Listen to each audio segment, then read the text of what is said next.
interesting, during 2002, Tiger had a bogey on the 13th hole in all 4 rounds. Yeah, I mean, you didn't hit it in the fairway, so I mean that hole's just you've got to hit the ball in the fairway on that hole, obviously, to get it on the green. It's a great hole, an absolutely gem hole. Now, if you're standing on the first tee with a group of guests that have just arrived to Paraparaumu Beach for the first time, and you're obviously welcoming them, you're not going to be around for the round, but you're just giving them a few pointers and sending them on their way. What might you say to that group of guests that are playing us for the first time? Well, the first thing I would say to them that is true to any links golf course is that generally, if there's somewhere to miss the ball, it's short of the green. You can't go over the back of any green on a links golf course. You can play from short of the green. So and a lot of the holes at Paraparaumu Beach, you can putt it from short of the green. So that would be the first bit of advice I'd say.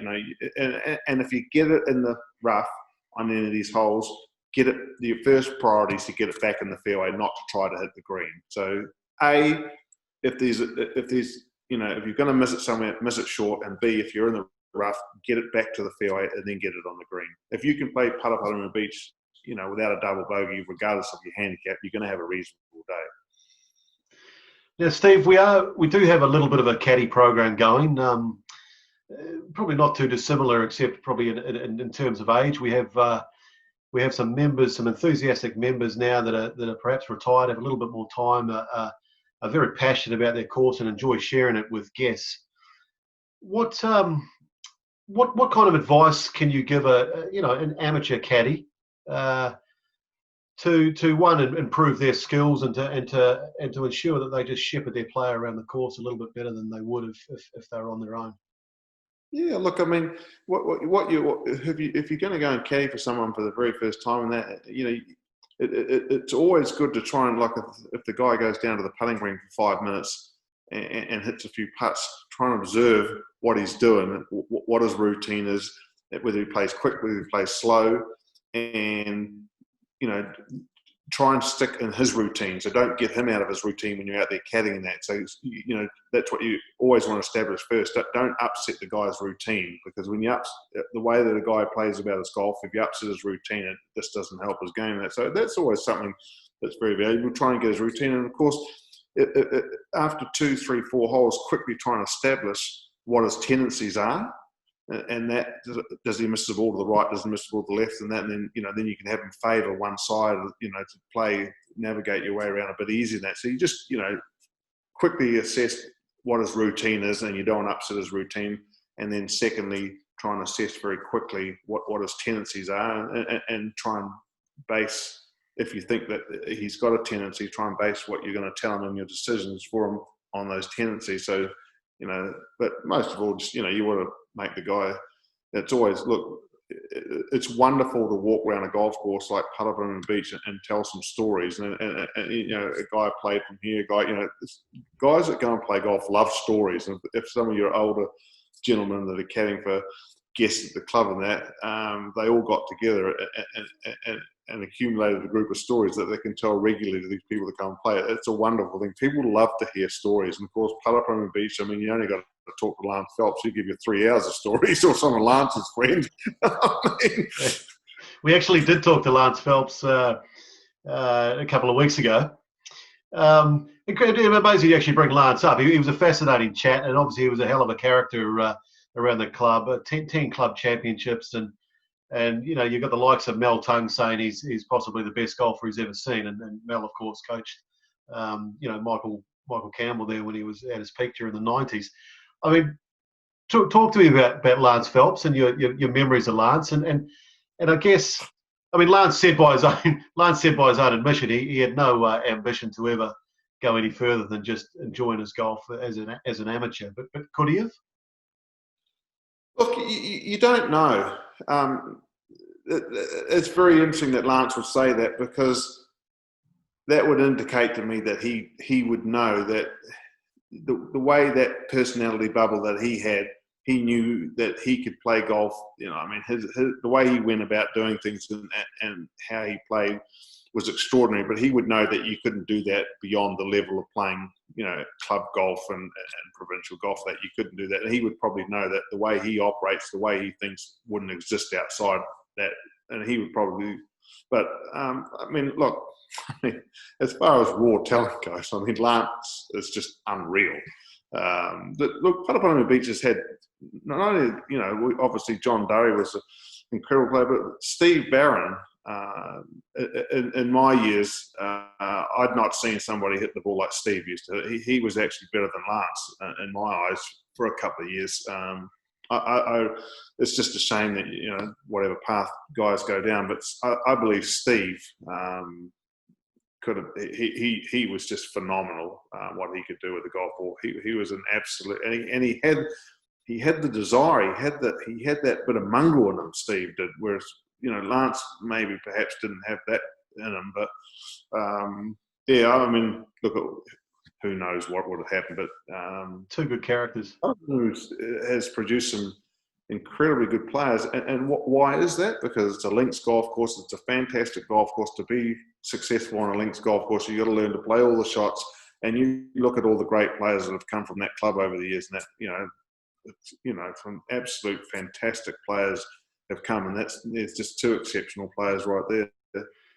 Hey Steve, the age-old decision. You're standing on the 10th tee. What club do you play? The modern equipment or the old equipment? The modern equipment. I just carry, a guy like Ryan Fox, he'd knock it on the green there with a 2-iron. That's, it's hard to, Peter Thompson would hit a 4-iron and a wedge. It's just the distance that these guys hit the ball now is just hard to even compute. But look, as a conservative sort of a player and a conservative sort of thinker, whatever club that you would hit that would just land, that little, the fairway trundles along and it just goes over that little hill. Whatever club it is, just to land over that hill and it runs down to that nice flat lie there, and you've got 80 or 90 metres left to the hole. Whatever, that's about 220 metres off the tee, 210 metres off the tee. That's all you need to do there. It's not there's a lot of holes that are risk-reward holes. Well, that's a risk, not a reward hole, because if you don't hit a perfect tee shot there, you can hit it in the hazard, you can hit it out of play on the right there. It's not a hole that you go for the green like some of the great short holes. But it's a very good golf line, particularly if it's your starting hole. If you start off the 10th tee there, it's not the easiest start to the day. Now, you mentioned Ryan Fox, and you've caddied for him recently, I guess, in the New Zealand Open on a couple of occasions. He's doing great things up in Europe, and he's obviously an incredible talent. He's done some great things in the US as well. What was it like being on the bag for Ryan? Yeah, look, I try and caddy for Ryan once or twice a year. I sort of helped Ryan when he was an amateur make that transition to pro, as far as trying to lead him or give him some advice on what makes a successful pro, what are the pitfalls to look for, what are the downfalls that you try and avoid, and that. And so every year I like to caddy for him like once or twice a year, just so I can give him a bit of input on his game, what his ball flight looks like, how he's thinking, how he's going about doing his things. Just he likes that. So that's the reason why I caddy for him. He's a superb player. Got an immense amount of talent. I see big things with him. I think he was close to breaking into the top 50 in the world when he had a bit of a horror run last year. And he turned that around this year. But you caddy for someone like Ryan, I just can't compute how far a guy like that hits the ball. It's just it's phenomenal. But no, incredibly talented player, and I see a golden stretch for him at some point. I really think he could have a golden stretch and get it going. He's a very confident player when he gets it going, and I see that his game, as far as his ball flight and his ability to hit different shots, is getting better and better. So he's got a lot of raw talent and a lot of strength, a somewhat unorthodox style, but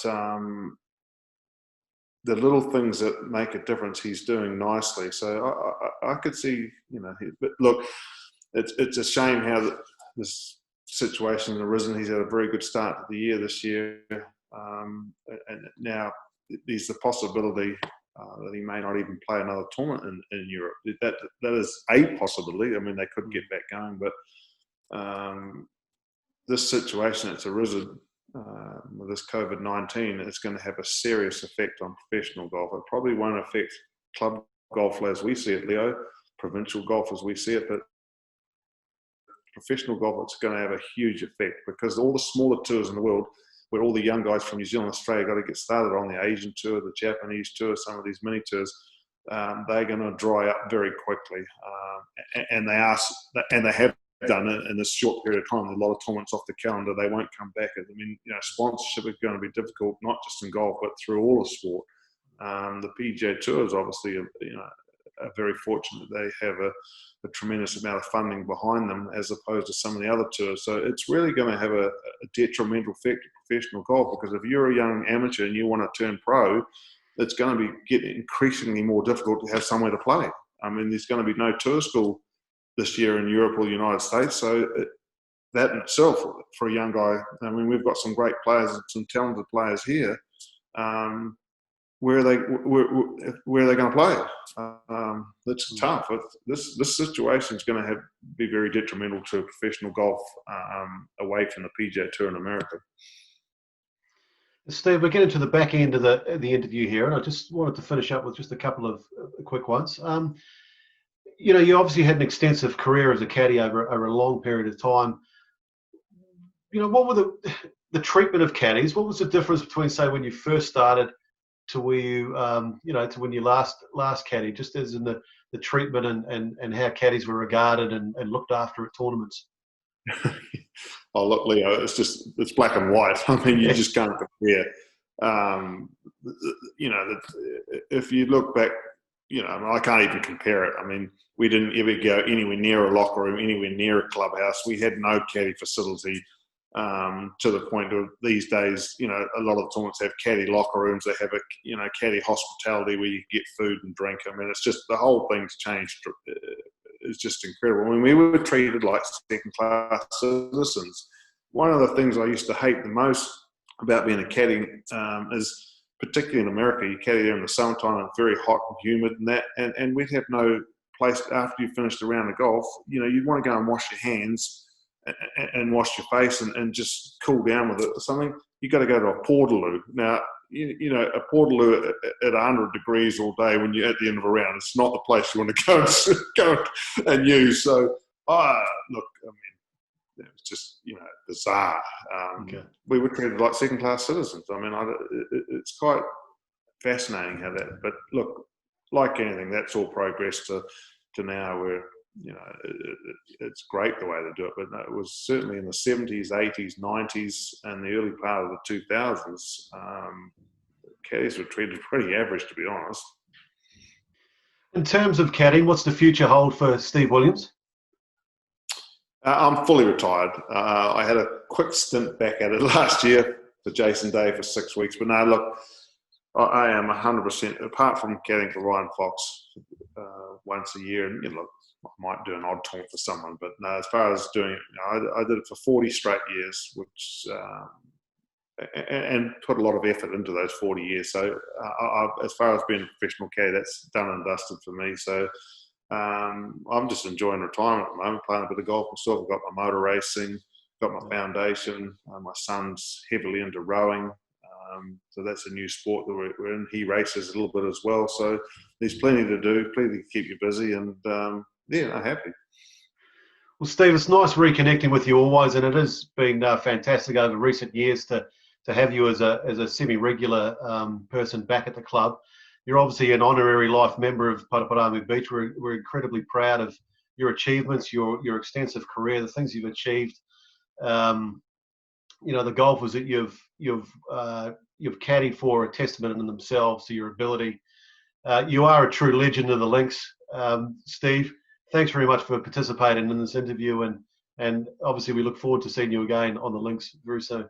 Yeah. Oh, thanks for having us on your show, and good luck starting out with level 2 when everyone can get back onto the course. Look, I mean, it's just I always wonder if everybody that plays somewhere like Paraparaumu Beach actually appreciates how good a golf course is. I think sometimes people take it for granted. And look, Leo, when I played with you last November there, I mean, I was actually astounded myself at the condition of the golf course. It was just absolutely amazing condition. And that's a testament, that in New Zealand now, we have all these good greenkeepers like yourself that know about all the turfs and all the different diseases, and it's the golf course is just amazing. And I often wonder, do the members actually know, for the amount of money they pay, how lucky they are to play a golf course like that? I mean, it's a true architecturally gem, and it's in unbelievable shape. So hats off to all the ground staff there and everybody. It's a fantastic lake, and get back into it. Thanks, Steve. Appreciate the kind words, and take care. Thanks, Leo. Cheers.